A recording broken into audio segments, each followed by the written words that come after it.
ॐ नमः सिद्धेभ्यः।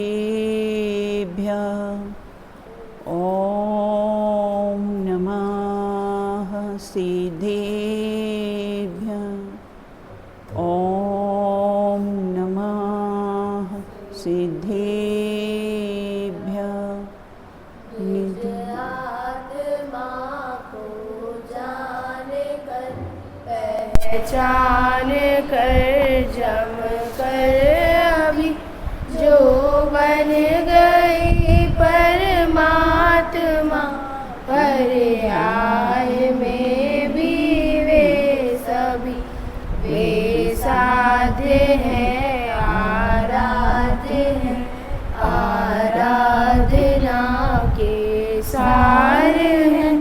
हो नमन उन जिन देव को जो भव जलधि के पार हैं, जो भव जलधि के पार हैं। जिन वर कानय चक्र अहूय मोहत मेरे का करे विनाश, वेद ज्ञान की दिव्य ज्योति में शोधात्म का करे प्रकाश। एक अखंड अभेद त्रिकाली गायक ध्रुव चैतन्य स्वभाव, परम शुद्ध करे प्रकाशित, परम पारिणामिक निज भाव, परम पारिणामिक निज भाव। कौन बालिकाएं कौन नहीं आई है?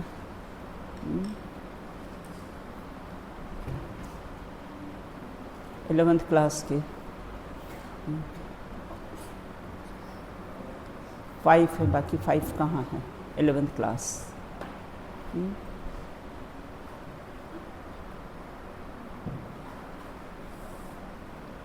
जो क्लास में लेट आया ना, मुझसे आके मिलना। अपनी चर्चा यहाँ पर चल रही थी, निश्चय ने के भेद प्रभेदों पर अपनी कैसी है चर्चा चल रही थी। पूर्व में हमने निश्चय ने किसे कहते हैं, उसके जो 4 भेद हैं ना, और उसकी प्रयोगात्मक विधि देखी थी। तो अशुद्ध निश्चय ने किसे कहते हैं और उसके प्रयोग बताइए। अशुद्ध निश्चय ने किसे कहते हैं और उसके प्रयोग बताइए।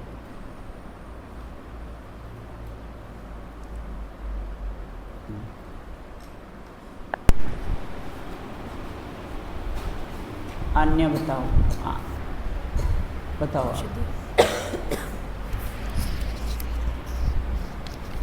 अशुद्ध निश्चय ने किसे कहते हैं और उसका प्रयोग बताइए। आत्मा की पर्याय में श्रेया इधर आगे आके बैठो।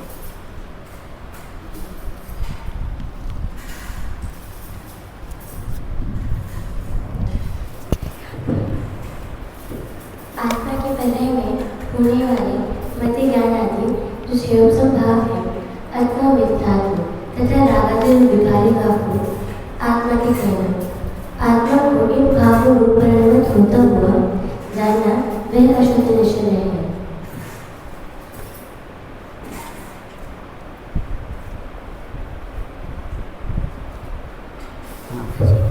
और उसका प्रयोग बताइए।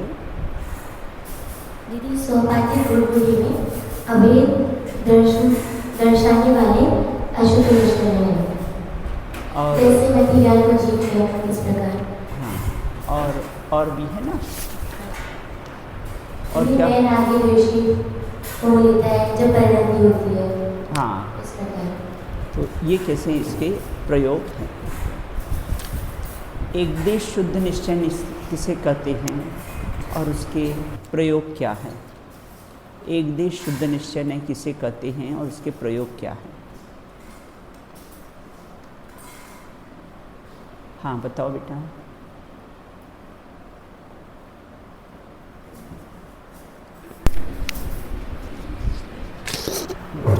वो वाला आंशिक शुद्ध वो पर्याय जो आंशिक शुद्ध पर्यायों परिणमित द्रव्य को पूर्ण शुद्ध रूप देखने वाला नय एक देश शुद्ध निश्चय नय है। हाँ इसका प्रयोग क्षणभर निर्रस को पीछे कर मिथ्यामल को धो देता है। हाँ काशायिक भाव विनष्ट किए नित्य आनंद अमृत पीता है। साक्षात शुद्ध निश्चय ने किसे कहते हैं और उसका प्रयोग क्या है? साक्षात शुद्ध निश्चय ने किसे कहते हैं और उसका प्रयोग क्या है?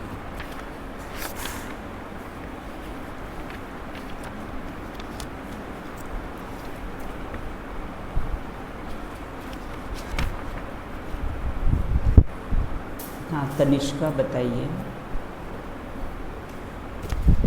साक्षात शुद्ध निश्चय ने किसे कहते हैं उसका प्रयोग क्या है? निरुपाधिक गुण को अभेद रूप से विषय करता है। हाँ वह साक्षात शुद्ध निश्चय है। और जैसे जीव को शुद्ध केवल ज्ञानादि रूप कहना, हाँ यह साक्षात शुद्ध निश्चय है। दूसरा, आत्मा को छाई भाव अर्थात जो पूर्ण निर्मल दशा रूप अभेद कर कर उसका कर्ता भोक्ता कहना, यह भी कैसा है? साक्षात शुद्ध निश्चय का प्रयोग है। हाँ इसका वो बताओ कि शुद्ध निश्चय से केवल ज्ञान आदि शुद्ध भाव जीव के स्वभाव कहे जाते हैं। हाँ बिल्कुल। और ना अहो निखरा चा सर्वद्रव्य पर्याय सु केवल, ये भी उसका प्रयोग है। और परम शुद्ध निश्चय ने किसे कहते हैं उसका क्या प्रयोग है? परम शुद्ध निश्चय ने किसे कहते हैं उसका क्या प्रयोग है?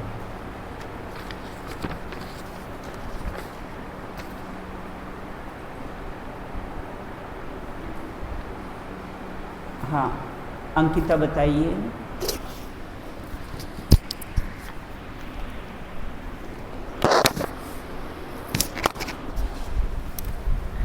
परम शुद्ध निश्चय ने किसे कहते हैं उसका क्या प्रयोग है?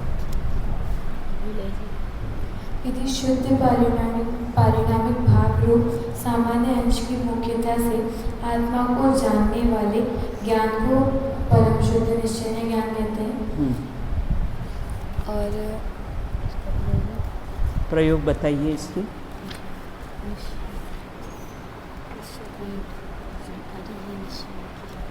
निश्चय से जीव सत्ता चैतन्य व ज्ञानादि शुद्ध प्राणों से जीता है, यह इसका प्रयोग है। और क्या प्रयोग है इसका? यदि शुद्ध निश्चय से सहज ज्ञानादि परम स्वभाव भूत गुणों का आधारभूत होने से कारण शुद्ध जीव है ना, ये इसके प्रयोग है।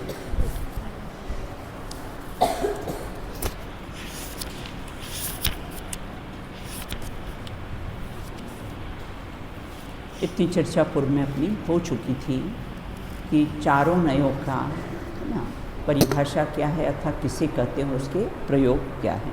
अब आज अपन चर्चा यहाँ पर करेंगे। पेज नंबर 135 पर अपन चर्चा यहाँ से करेंगे। क्वेश्चन है वो वाला सेकंड पैराग्राफ में पेज नंबर 135 का। इससे पहले रागादिक रूप परिणमित आत्मा को अशुद्ध नय का विषय कहा गया था। कहा अशुद्ध निश्चय से जीव रागी द्वेषी हो लेता जब परिणति होती जड़ के लिए। इस प्रकार से पहले रागादिक रूप परिणमित आत्मा को अशुद्ध नय का विषय कहा है। अब इसे शुद्ध नय का निरूपण कहा जा रहा है। तो ये तो कैसा विरोध हुआ? ये तो जिनागम में कैसा है? विरोध हो गया है। अपेक्षा समझने से सब विरोध दूर हो जाता है। हम अपेक्षा नहीं समझते ना, तो इसलिए कैसा होता है, हमको ये विरोध रहता है। लेकिन हम अपेक्षा समझ ले तो अपने को कोई विरोध नहीं रहता। यहाँ परद्रव्यों से भिन्नता को ही शुद्धता कहा है। परद्रव्यों से भिन्न है जो अपने शरीर आदि जो परद्रव्य है। दो बात लेना, परद्रव्य और पर भाव है ना। तो परद्रव्यों से भिन्न कहकर कैसा है, आत्मा को शुद्ध कहा है। आत्मानुभूति के प्रयोजन से रागादिक रहित स्वभाव को कैसा है, शुद्धता कहा है। अतः दोनों कथनों की अपेक्षा समझना चाहिए। बिल्कुल पहला पॉइंट तो क्या हुआ, परद्रव्य से, बिल्कुल है ना। फिर आत्मानुभूति के प्रयोजन से भी क्या है, रागादि से रहित जो स्वभाव है, वहाँ पर द्रव्य से भिन्नता क्या अंतर आया दोनों में, है ना। अस्थि क्या अंतर आया ना, वहाँ पर द्रव्यों से भिन्नता की बात कही थी है, यहाँ पर भावों से भिन्न है। रागादि पहले पर द्रव्य से भिन्नता की बात कही है, शरीर आदि पर द्रव्य है उससे भिन्नता की बात कही है, और उसके बाद फिर कैसा है, यहाँ पर आज वो नहीं दिख रही है अपनी सुहानी, सुहानी नहीं दिख रही है। और यहाँ पर कैसा है, रागादिक से रहित स्वभाव को शुद्ध कैसा है कहा है। अतः दोनों कथनों की अपेक्षा समझनी चाहिए ना, इस प्रकार से ही बोल के रहा हूँ कि भेजिए उसको ऊपर से। निश्चय ने मात्र स्वद्रव्य के परिणाम को बतलाता है, इसे इसलिए उसे ना, निश्चय ने मात्र किसे, स्वद्रव्य के परिणाम को बताता है। बिल्कुल अर्थात आत्मा ज्ञान वाला, आत्मा दर्शन वाला, आत्मा सुख वाला है ना, इसलिए उसे शुद्ध द्रव्य का कथन करने वाला कहा गया है। और व्यवहार में से पर द्रव्य के परिणाम को आत्म परिणाम कैसा है बतलाता है, इसीलिए उसे अशुद्ध द्रव्य का कथन करने वाला कहा गया है। दो बात आई है इसमें, क्या ये कि निश्चय ने मात्र स्वद्रव्य के परिणाम को ही कैसा है अपना बतलाता है, इसलिए शुद्ध द्रव्य का कथन करने वाला कहा है। किसको, निश्चय ने को। और व्यवहार ने क्या कहता है, व्यवहार ने पर द्रव्य के परिणाम को आत्म का परिणाम बतलाता है। व्यवहार ने क्या कहता है, पर द्रव्य के परिणाम, यह मात्र स्वद्रव्य के परिणाम को कैसा है अपना कहता है कि ज्ञान वाला, दर्शन वाला, सुख वाला। और व्यवहार ने क्या कहता है, पर द्रव्य के परिणाम को आत्म परिणाम बताता है। मैं क्रोधी, मैं मानी, मैं मायावी, मैं गोरा, मैं काला, मैं सुखी, मैं दुखी, ऐसे पर द्रव्य के निमित्त से जो परिणाम होते हैं उसको कैसा है, पर आत्मा का परिणाम बतलाता है, इसलिए उसे अशुद्ध द्रव्य कहा है। और ऊपर क्या कहा है, अंतर समझ में आया इस पैराग्राफ में, निश्चय ने मात्र स्वद्रव्य के परिणाम को कैसे अपना बतलाता है, इसलिए उसे शुद्ध द्रव्य कहा है। आत्मा ज्ञान वाला, दर्शन वाला, सुख वाला, इसे स्वद्रव्य कहा है। और व्यवहार में क्या करता है, पर द्रव्य के परिणाम को आत्मा का परिणाम बताए, इसलिए उसको क्या कह दिया, अशुद्ध द्रव्य, और उसको क्या कह दिया है, शुद्ध द्रव्य कह दिया है। व्यवहार ने को हे और निश्चय ने को उपादेय माना गया है। व्यवहार ने को कैसा है, हे, और निश्चय ने को कैसा है, उपादेय कहा है। क्यों व्यवहार ने को हे क्यों कहा है और निश्चय ने को उपादेय क्यों कहा है? हाँ हाँ बोलो। हाँ, भेद का कथन करता है। व्यवहार नहीं क्या करता है, पराश्रित कथन करता है, भेद का कथन करता है। इसका कैसा है, विषय कैसा है, परद्रव्य होता है, उसके अनुसार उपादेय। लेकिन उपर्युक्त व्याख्या के अनुसार राग का ग्रहण त्याग करने वाला आत्मा उपादेय कैसे हो सकता है? पेज नंबर 35 है। अब देखो यहाँ कहते हैं कि राग का ग्रहण त्याग करने वाला आत्मा उपादेय कैसे हो सकता है? व्यवहार, ऊपर की पंक्ति में क्या कहा है, व्यवहार को हे कहा है ना। और कैसे, क्योंकि उसमें दूसरी बात, उससे अपने प्रयोजन की सिद्धि नहीं होती है। व्यवहार को हे कहने का कारण क्योंकि भेद को विषय बनाता है, और भेद के विकल्प में आत्मानुभूति नहीं हो सकती है। इसके कारण कैसा है, व्यवहार को हे कहा है, और निश्चय ने को कैसा है, उपादेय माना गया है।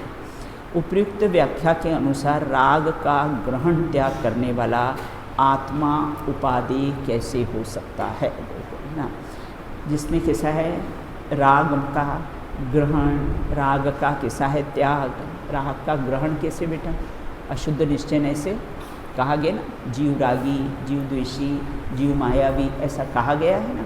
तो यहाँ पर अनुसार राग का ग्रहण त्याग करने वाला आत्मा उपादेय कैसे हो सकता है? समाधान, निश्चय ने व्यवहार ने का निषेधक है। पूर्व में भी अपने चर्चा की ना, निषेध निषेधक संबंध है। तो कौन निषेध है और कौन निषेधक है? हाँ, निषेधक कैसा है? निश्चय। वो व्यवहार का कैसा है? निषेध करने। बेटा ये भी भाषा है, वो निषेध हो जाता है ना। निश्चय ने निषेध करता नहीं है, मंजिल आने पर लिफ्ट कैसी स्वयं निषिद्ध हो जाती है, बिल्कुल। तो निश्चय ने व्यवहार ने का निषेधक होता है।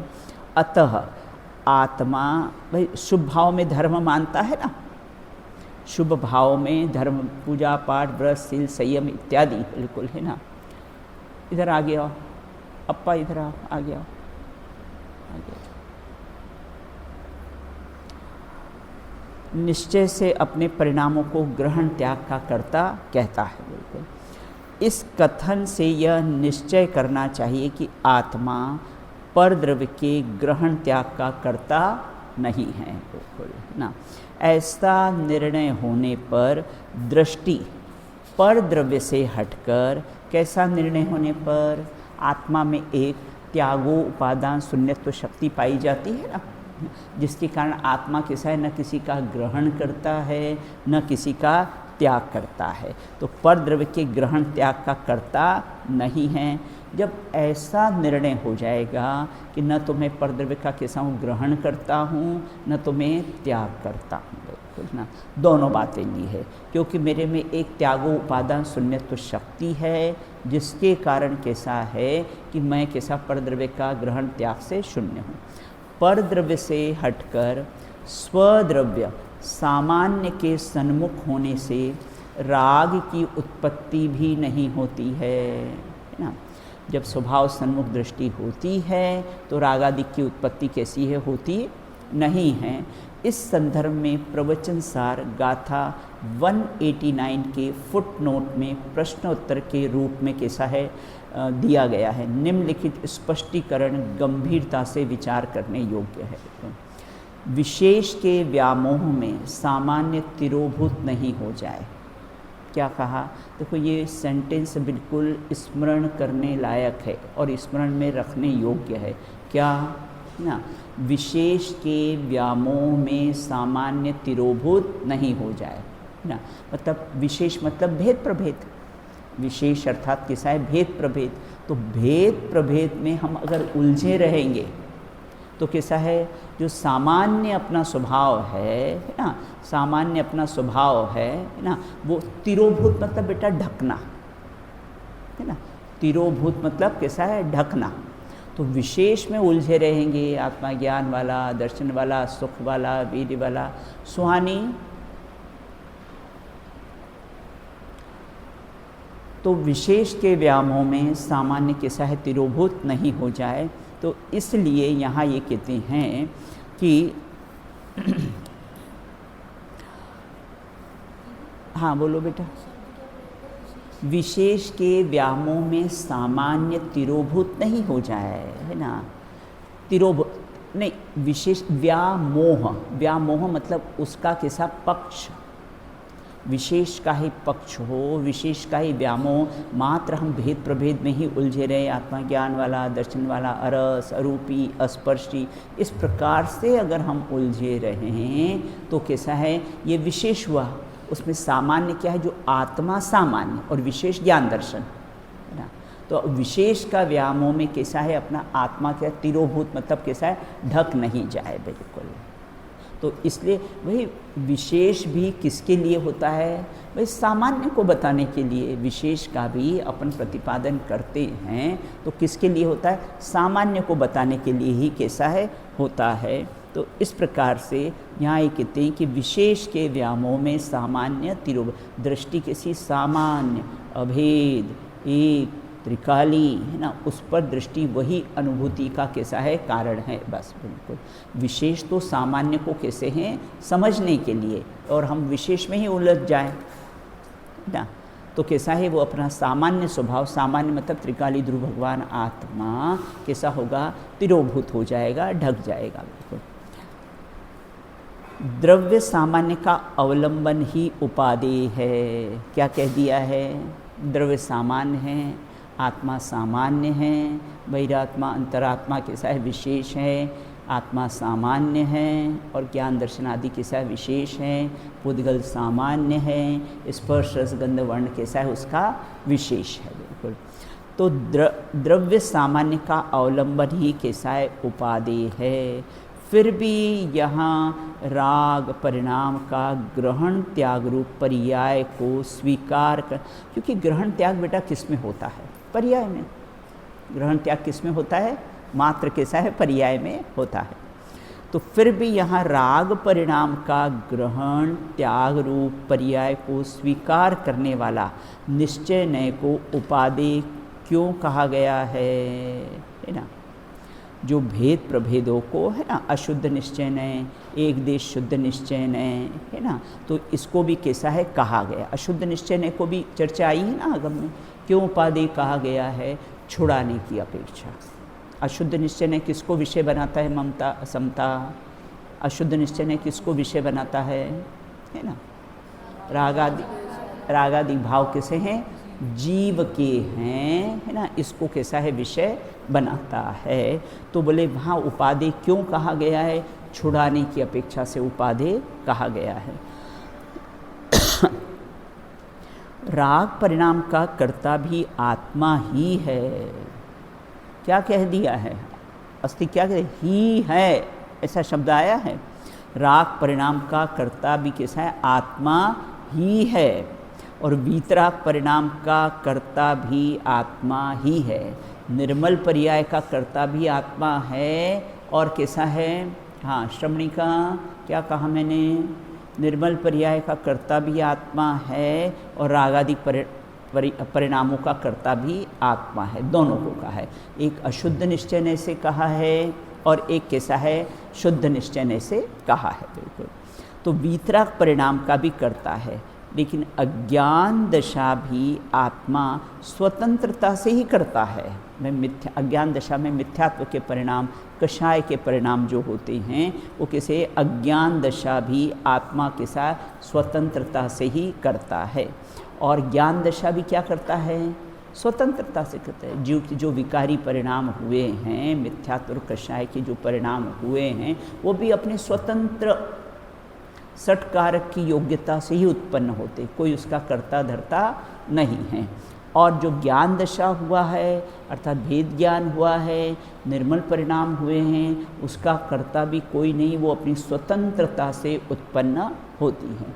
समुद्र की प्रत्येक लहर कैसी होती है ना, कैसी लहर कैसी होती बेटा, प्रत्येक कोई बड़ी कोई छोटी, लेकिन कैसी अनुज्ञा है ना, अपने स्वतंत्रता से उत्पन्न, चाहे छोटी हो चाहे बड़ी लहरें हों, वो अपनी स्वतंत्र कैसी योग्यता से उत्पन्न होती है। उस प्रकार रागादि का परिणाम हो चाहे वीतरागता का परिणाम हो, दोनों ही कैसे अपनी स्वतंत्रता से उत्पन्न होते हैं। ऐसा यथार्थ ज्ञान होने पर कहने का तात्पर्य यह है कि मैं पर्याय का कर्ता नहीं हूँ, चाहे निर्मल पर्याय हो चाहे विकारी पर्याय हो, मैं उसका कैसा हूँ, कर्ता नहीं हूँ बिल्कुल। तो इस प्रकार से ऐसे यथार्थ ज्ञान के भीतर द्रव्य सामान्य का ज्ञान कैसा है, गर्भित रूप से समा जाता है ना। लहरों में समुद्र समाया हुआ है, विशेष में सामान्य कैसा है, समाया हुआ है। तो इस प्रकार द्रव्य सामान्य का ज्ञान भी कैसा है, गर्भित रूप से समा ही जाता है। यदि विशेष का भली भांति यथार्थ ज्ञान हो तो इन विशेषों को अर्थात उत्पन्न करने वाला सामान्य ज्ञान होना चाहिए। भाई लहरें उत्पन्न होती है तो किसके अवलंबन से उत्पन्न होती है, भाई कुछ न कुछ तो सामान्य होना चाहिए ना बेटा। लहरें उत्पन्न होती है तो किससे उत्पन्न होती है, कोई ना कोई सामान्य पार्ट होना चाहिए ना। अर्थात समुद्र कैसा है, सामान्य है ना, भाई सामान्य का ही तो विशेष होता है। सामान्य का ही विशेष होता है। बिल्कुल उस प्रकार सामान्य अगर आत्मा है तो विशेष उसका कैसा है, ज्ञान दर्शन इत्यादि होता है।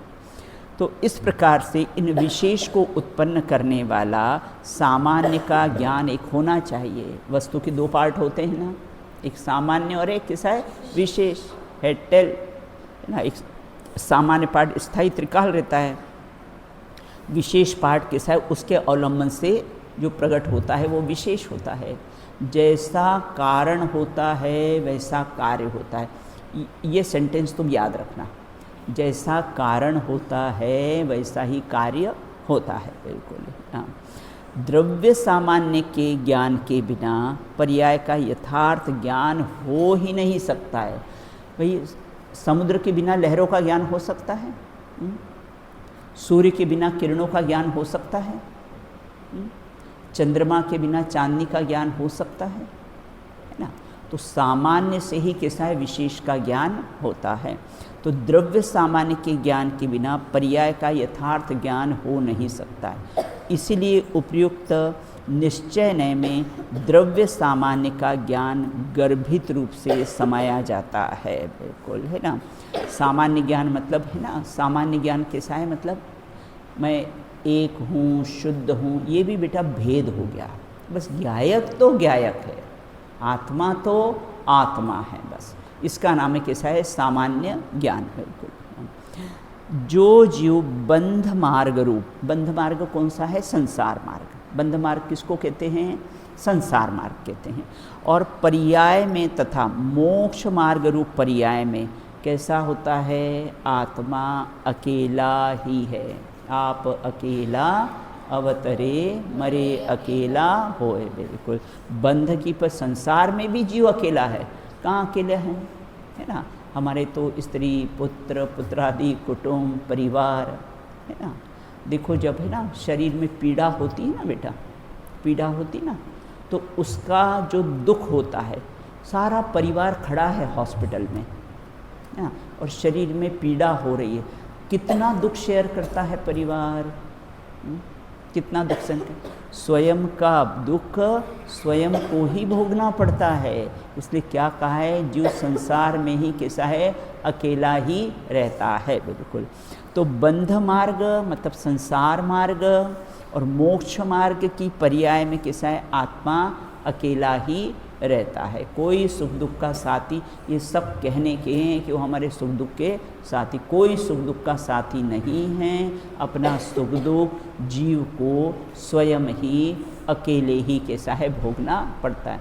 प्रसव की वेदना होती ना, 4 डॉक्टर खड़े हों, लेकिन वो वेदना उस स्त्री को स्वयं को ही भोगनी पड़ती है। कोई इसमें किंचित मात्र भी कैसा है, शेयर नहीं करता है। बिल्कुल इस प्रकार यथार्थतया द्रव्य सामान्य की अपेक्षा सही जानना चाहिए। जो वह जीव पर द्रव्य के संपर्क अर्थात कैसा एक में एक नहीं होता। पर द्रव्य में कैसा है, जीव कैसा है, एक में एक नहीं होता है। द्रव्य सामान्य के देखो अनुभूति जब होगी ना, तो बेटा द्रव्य सामान्य के अवलंबन से ही होती है। विशेष तो कैसा है ना, वो कैसा है, सामान्य को जानने के लिए है। तो अनुभूति के काल में कैसा होता है, द्रव्य सामान्य ही अनुभव में आता है, भेद प्रभेद का अनुभव में आता ही नहीं। मैं आनंद ले रहा हूँ, मुझे इतना आनंद आ रहा है, अनुभूति के काल में ये भी विकल्प रहता नहीं है। बिल्कुल इस प्रकार अवलंबन का अभिप्राय अपेक्षित होने से उपयुक्त निश्चय को कैसा है, उपादेय कहा है।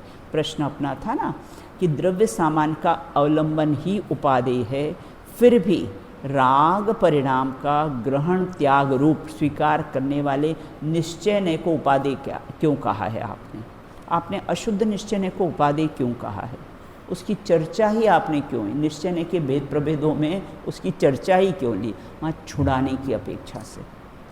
अशुद्ध निश्चय की चर्चा जो आई है आगम में, हाँ विशुद्धि जो चर्चा आई है वो किस लिए आई है, वहाँ छुड़ाने की कैसी है अपेक्षा है। बिल्कुल इस प्रकार प्रवचन सार में वर्णित शुद्ध नय की विवक्षा का वर्णन किया गया है।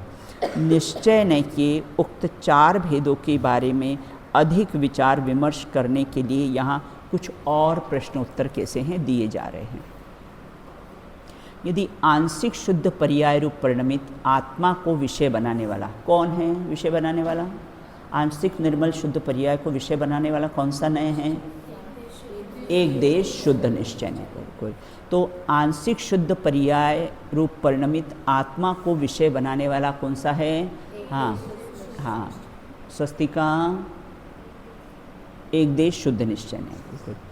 तो क्या आंशिक अशुद्ध परिणमित आत्मा को विषय बनाने वाला एक देश अशुद्ध निश्चय ने, ये आपने चर्चा क्यों नहीं की?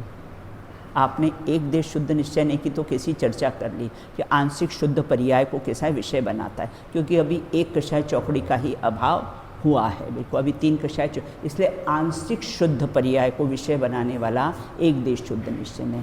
तो विशुद्धि क्या कह दिया है यहाँ पर? तो आपने आंशिक शुद्ध पर्याय, लेकिन आंशिक अशुद्ध परिणमित आत्मा को विषय बनाने वाला एक देश अशुद्ध निश्चय नहीं, क्यों? वो कैसे अशुद्ध निश्चय नहीं के भी कैसे आपने 2 भेद, अशुद्ध निश्चय नहीं का कैसा एक देश अशुद्ध निश्चय नहीं कहो ना, आपने एक देश शुद्ध निश्चय नहीं कह दिया तो, है ना? तो आप एक देश अशुद्ध निश्चय नहीं भी कहो ना। समाधान इसका, प्रश्न समझ में आया? एक देश अशुद्ध निश्चय ने कहा तो जा सकता है, कहने में कोई प्रॉब्लम नहीं है, लेकिन ना लोग बोलते रागादिक तो जीव में है ना, क्रोधादिक तो जीव में ही होते ना, होते तो जीव में, उसको याद करने से कार्य की सिद्धि होगी कि मैं रागादिक से रहित जो वीतराग स्वरूपो अहम, उसको याद करने से प्रयोजन की सिद्धि। हाँ है ना, रागादिक है ना, और शरीर में मलमूत्र होते तो याद करता है उसको? हाँ? नहीं, होते तो मेरे में है ना, वो रागादिक बाग होते तो मेरे में ना, याद करता है उसको। हाँ? वो मलमूत्र शरीर में रहने पर भी कैसा है, वो दृष्टि का दृष्टि नहीं है। उसी प्रकार यहाँ ये कहते हैं कि आंशिक अशुद्ध परिणमित आत्मा को विषय बनाने वाला एक देश अशुद्ध निश्चय नहीं भी हो सकता है। एक देश अशुद्ध निश्चय कहा तो जा सकता है ना, परंतु एक देश शुद्ध कहने से यह बात गर्भित है। भाई कपड़े धोने पर कुछ मैल निकल गया है ना, वो एक देश किसी शुद्धता है बिल्कुल, लेकिन कुछ मैल कैसा है अभी बाकी है बिल्कुल, है ना, लेकिन वो भी कैसा है निकलने ही वाला है ना। जो अशुद्धता बची है, जो 3 कषाय चौकड़ी के ना सद्भाव में जितनी अशुद्धता बची है, बोले वो भी कैसी है, नष्ट ही होने वाली है। समता क्या कहा, वो भी कैसी है, नष्ट ही होने वाली है बिल्कुल। जब उतना मैल गया तो ये श्रद्धान में है ना कि बाकी का जो मैल है वो भी कैसा है, नष्ट होने वाला है बिल्कुल। तो इस प्रकार से यहाँ ये कहते हैं, परंतु एक देश शुद्ध कहने से यह बात गर्भित है कि एक देश अशुद्धता बाकी है ना। हमने कहा कि अभी कपड़ा थोड़ा साफ हुआ है, इसका मतलब कैसा है, थोड़ा मलिन है ना, थोड़ा साफ हुआ है, इससे सिद्ध होता है क्या है कि थोड़ा मलिन है। अभी एक देश शुद्धता प्रकट हुई है, इसका मतलब अशुद्धता बाकी है, तो कहने की आवश्यकता नहीं है। तो इस प्रकार से एक देश अशुद्धता बाकी है वो, इसलिए आगम में उसका अलग से उल्लेख नहीं किया गया है ना। जैसे अशुद्ध निश्चय ने के 2 भेद नहीं किए कि एक देश शुद्ध निश्चय नहीं और कैसा एक देश अशुद्ध निश्चय नहीं, ऐसा एक देश शुद्ध निश्चय नहीं कि कैसे 2 भेद नहीं किए। जहाँ एक देश शुद्ध निश्चय ने कहा है वहाँ एक देश अशुद्ध है ही उसमें, तो अलग से कहने की आवश्यकता नहीं। पॉइंट ख्याल में आया? क्या शिष्य का प्रश्न था कि आपने एक देश शुद्धता तो कही है, तो एक देश अशुद्धता भी कहो। ऋषि क्या कहा कि आप एक देश अशुद्धता भी कहो ना, बोले हमने एक देश शुद्धता कही है ना, उसमें एक देश अशुद्धता गर्भित है कि अभी कुछ ही मैल गया है और कुछ मैल अभी बाकी है बिल्कुल, है ना। तो बस इसलिए आगम में उसका उल्लेख नहीं किया गया है। इस संदर्भ में क्षुल्लक जिनेन्द्र वर्णी जी ने नए दर्पण में पृष्ठ संख्या 324 में इस प्रकार का स्पष्टीकरण है। आगम में क्योंकि जीवों को ऊंचा उठाने की भावना प्रमुख है ना, जिनागम में कैसे ऊपर चढ़ने की बात है, नीचे गिराने की बात नहीं नहीं नहीं। अभी अशुद्धता को याद करना है कि जो एक देख शुद्धता प्रकट हो गई उसको याद करना है। जो शुद्धता प्रकट हो गई है उसको याद करना है कि जो अशुद्धता बाकी है उसको याद करना। बिल्कुल।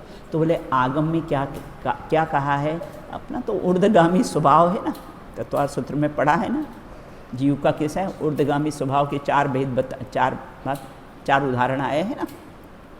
तो इसी प्रकार के थे आगम में तो किसे ऊपर चढ़ाना है भैया, नीचे चढ़ाने की बात नहीं। अपने गुरुदेव श्री उसके लिए एक उदाहरण देते थे, कोई आम खाता है तो बोले आम मत खा, तो क्या निमोली खाऊं? निमोली मतलब नीम का बीज, तो क्या निमोली खाऊं? तो भैया तुझे वो आम छोड़ के आफूस आम खाने की बात कही, निमोली खाने की बात तुझे नहीं कही है। बिल्कुल। तो इसी प्रकार यहाँ ये कहते हैं क्या है ना, ये जिनागम में ऊपर चढ़ने की बात कही है। तो रागादि को कब तक याद करता रहेगा, और दिन भर तो याद करता है। राग द्वेष के परिणाम दिन भर चलते अविच्छिन्न धारियाँ ना, तो उसको याद करने की बात यहाँ पर नहीं है। तो आगम में क्योंकि जीवों को ऊंचा उठाने की प्रमुखता रही है, बस चढ़ना और गुणस्थान चढ़ के गुणस्थानातीत होना है। बिल्कुल ना। अतः यहाँ एक देश शुद्ध निश्चय का कथन तो आता है ना, क्योंकि शुद्धता को याद करने से ही शुद्धता प्रकट होगी। शुद्धता को याद करना है अपने को ना। तो यहाँ एक देश शुद्ध निश्चय का कथन, एक देश शुद्ध निश्चय का स्वामी कौन है? समय। गुणस्थान कौन सा? कितनी कषाय चौकड़ी का भाव? एक कषाय चौकड़ी का भाव। पर एक देश अशुद्ध निश्चय का कथन नहीं किया जा सकता। क्यों अशुद्धता को याद करें हम? बिल्कुल। जो अशुद्धता बाकी उसको क्यों याद करें? जो शुद्धता प्रकट हुई है हम तो उसको याद करेंगे। बिल्कुल। अपनी बुद्धि से हम एक देश अशुद्ध निश्चय को भी स्वीकार कर सकते हैं। बिल्कुल है ना। लेकिन प्रयोजन क्या? उससे प्रयोजन क्या? हम अशुद्धता को याद करेंगे तो उससे प्रयोजन क्या? बिल्कुल।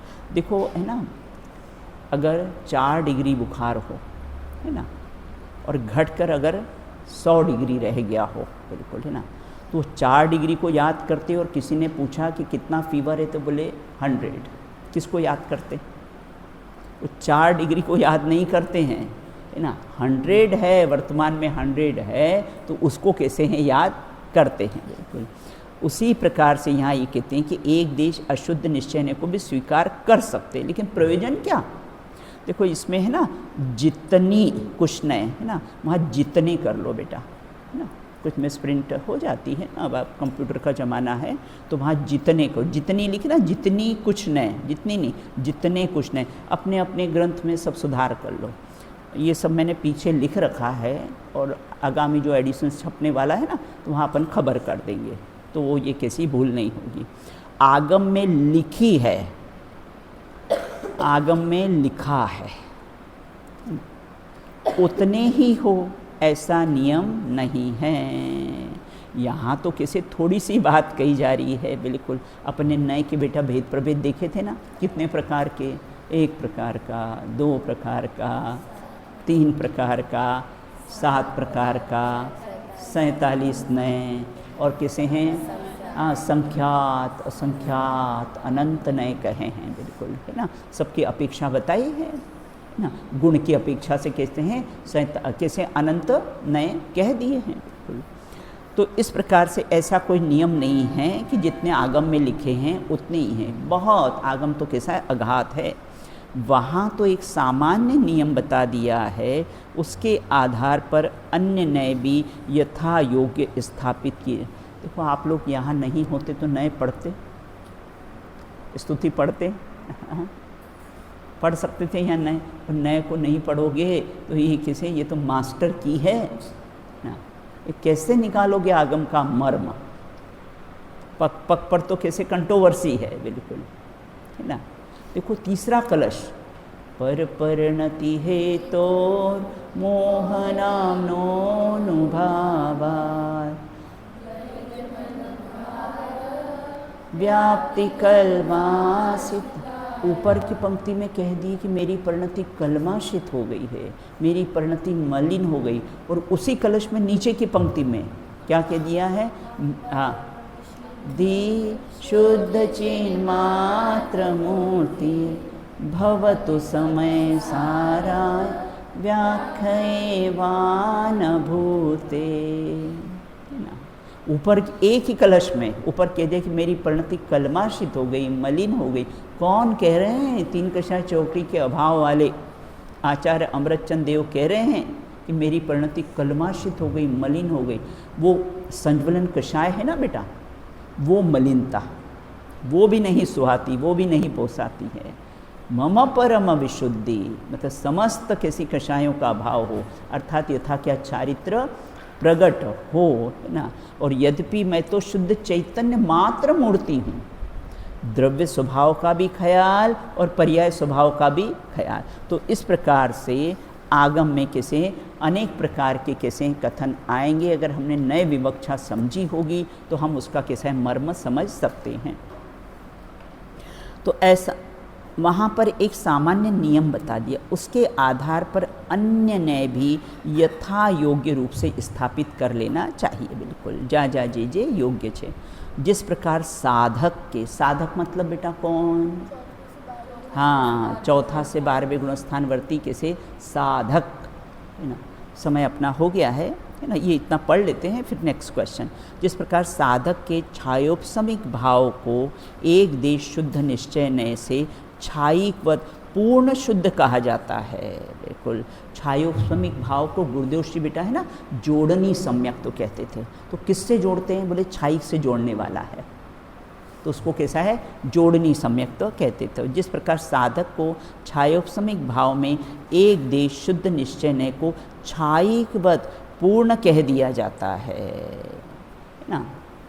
एक शुद्ध सदा रूपी, सदा लिखा है, अभी तो कषाय के चक्रवर्ती हैं, फिर भी शुद्ध सदा अरूपी आगम मिलेंगे, तो छायिकवत पूर्ण कहा जाता है। उसी प्रकार उसे एक देश अशुद्ध निश्चय ने से औदायिकवत पूर्ण अशुद्ध भी कहा जा सकता है। तू ही रागी, तू ही द्वेषी, तू ही मोही, पूर्ण अशुद्ध है। बिल्कुल इसमें कोई विरोध नहीं है।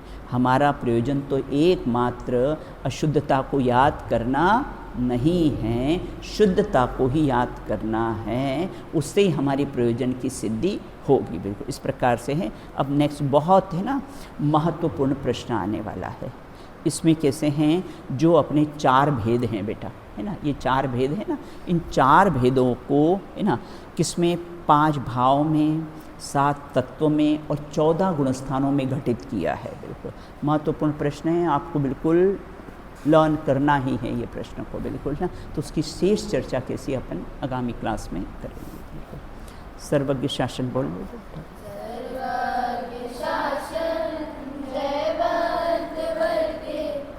निर्ग्रंथ शासन जयवंत वर्ते, अरे पै की निंदा प्रशंसा स्वयं की, करते समय शक्ति बुद्धि न खोवे, भाव मन में न आवे कदना,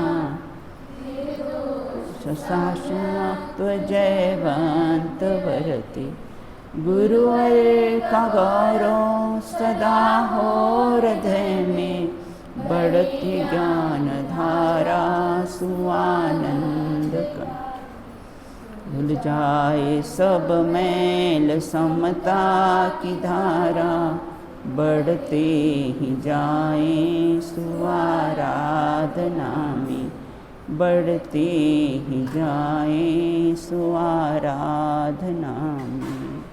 चलिए हाँ, वाणी माता की जय हो, समस्त वीतरागी संतों की जय हो, अंतिम शासन नायक महावीर भगवान की जय हो, अहिंसामयी जैन धर्म की, जय हो। नए रहस्य जी नामक महान ग्रंथ की। आज का